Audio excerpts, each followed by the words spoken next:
बरसात के मौसम में तन्हाई के आलम में बरसात के मौसम में तन्हा এইখন এখন বিলাসী বাহন নহয় জানো গতিকে এনেকুৱা বিলাসী বাহনবোৰ যেতিয়া মানুহে যেতিয়া টকাৰ গৰম দেখুৱায় যেতিয়া বন্ধুবৰ্গৰ লগত যেতিয়া চেলেঞ্জত আহে তেতিয়া মানুহে কি কৰিব নোৱাৰে গতিকে আমি সাধাৰণতে ভাবোঁ যে এনেকুৱা গাড়ীবোৰ ৰাস্তাত চলোৱা হয় নহয় জানো গতিকে এনেকুৱা ভিডিঅ' এটা ভাইৰেল হৈছে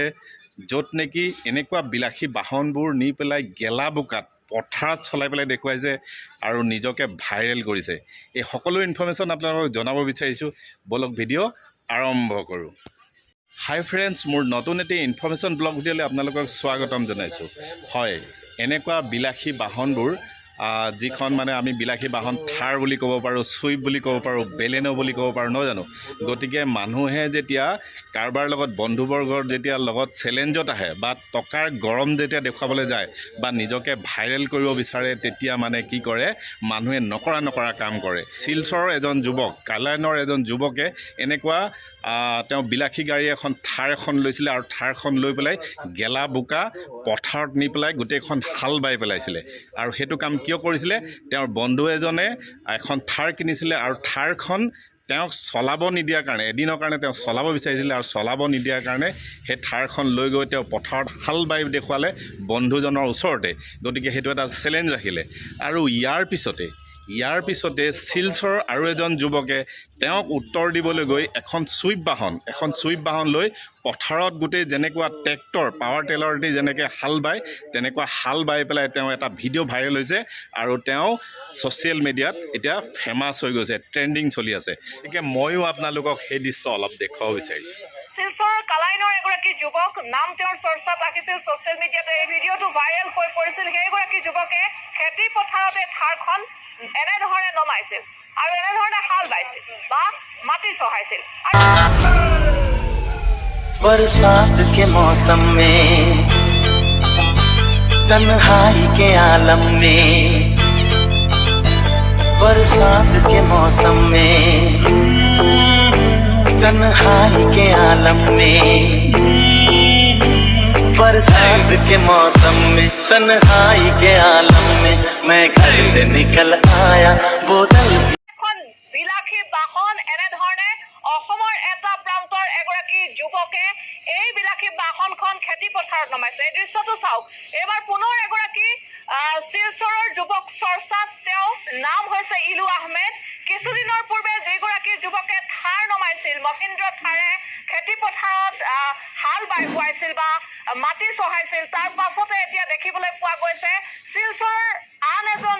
শিলচৰৰ এটা প্ৰান্তৰ আন এজন যুৱক ইলু আহমেদ তেওঁ কৈছে যে খেতি পথাৰত থাৰ নমোৱা যুৱকক উত্তৰ দিছে তেওঁ কৈছে ইলু আহমেদে সি যদি পাৰে মই কিয় নোৱাৰিম তাৰে পৰিণতিত এনেধৰণে বিলাসী বাহন এগৰাকী যুৱক ইলু আহমেদে পথাৰত নমালে बरसात के मौसम में तन्हाई के आलम में मैं घर से निकल आया बोतल भी उठा लाया अभी जिंदा हूँ तो जी लेने दो हरी बरसात में पी लेने दो अभी जिंदा हूँ तो जी लेने दो हरी बरसात में पी लेने दो बरसात के मौसम में तन्हाई के आलम में Come on!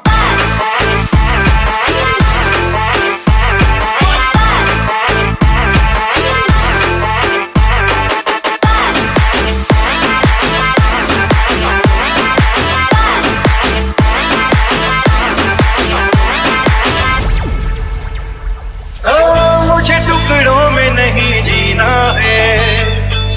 कतरा तो नहीं पीना है मुझे टुकड़ों में नहीं जीना है कतरा तो नहीं पीना है आज पैमाने हटा दो यारो सारा मैं खाना पिला दो यारो मैं कदों में तो पिया करता हूँ चलती राहों में भी पी लेने दो अभी जिंदा हूँ तो जी लेने जी लेने दो, हरी बरसात में पी लेने दो। बरसात के मौसम में तन्हाई के आलम में। Come on!